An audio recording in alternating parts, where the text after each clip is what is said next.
Hello everyone, कैसे हैं आप सभी। आशा करते हुए अच्छे होंगे और मन लगा के पढ़ाई कर रहे होंगे। तो मेरे पास एक कमेंट आया था कि दीदी मेरे पास कुछ भी नहीं है, ना मेरा अपना घर है, ना कोई ज़मीन जायदाद है, यहाँ तक कि मेरे अपने लोग भी नहीं हैं। बाकी तो सब लोग छोड़ ही दिए, यहाँ तक कि माता पिता भाई बहन ने भी साथ छोड़ दिया। अब ऐसी स्थिति में कैसे पॉजिटिव रह के पढ़ा जाए, कैसे लाइफ में आगे बढ़ा जाए।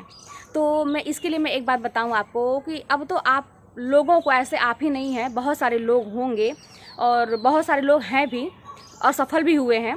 तो कैसे आपको कुछ चीज़ों पे इस समय रियलाइज़ तो हुआ ही होगा, कुछ चीज़ों का, कि जिस रिश्ते के लिए आपने अपना बहुत कुछ त्याग कर दिया, अपना समय बर्बाद कर दिया, जिस रिश्ते को आपने इतना ज़्यादा तवज्जो दिया, वो आज आपके साथ नहीं है और आज आप कहीं ना कहीं अकेले हैं।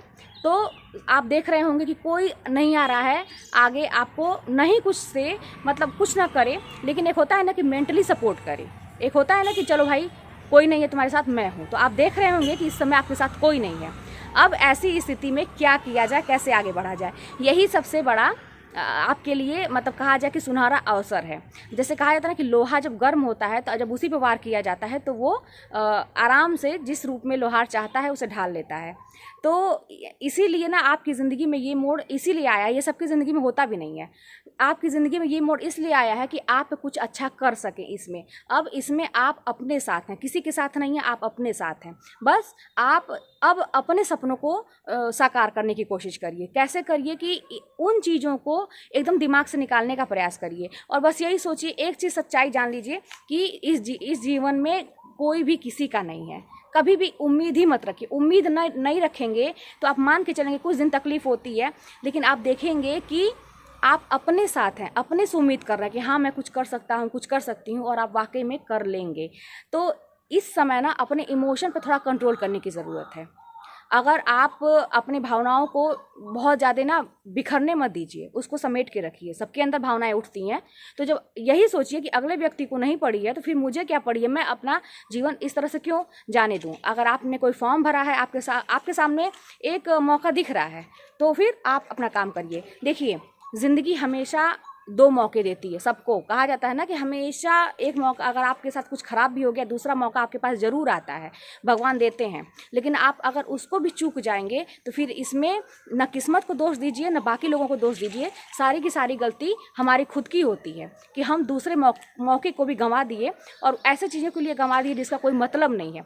तो ये आपको हो सकता है कि दूसरा मौका मिला है अपनी ज़िंदगी संवारने का। क्या मेरे साथ कभी ऐसा नहीं हुआ था? मुझे भी ऐसा ही फील हो रहा था एक टाइम में कि कोई भी मेरे साथ नहीं है, लेकिन फिर क्या हुआ, ज़िंदगी ने दूसरा मौका दिया। उसका बस यही था कि समय के साथ अपने आप को बदल लेना, कि समय अगर चाह रहा है कि हाँ कोई नहीं है, ठीक है, हम मान लेंगे कि कोई, सच्चाई स्वीकार करिए। आज के डेट में अगर आप लोग बात करते हैं मुझसे तो ये देखते होंगे कि आप लोगों को लगता होगा कि दीदी के पास तो घर भी है, ये भी है, वो भी है, सब कुछ है। लेकिन मैं मानती हूँ कि मैंने जो कुछ किया है अपने लिए वही मेरा अपना है। ये घर तो मैं अपने मम्मी पापा के पास रहती हूँ, मैं ये मान के चलती हूँ कि मेरा नहीं है, मैंने तो नहीं किया है।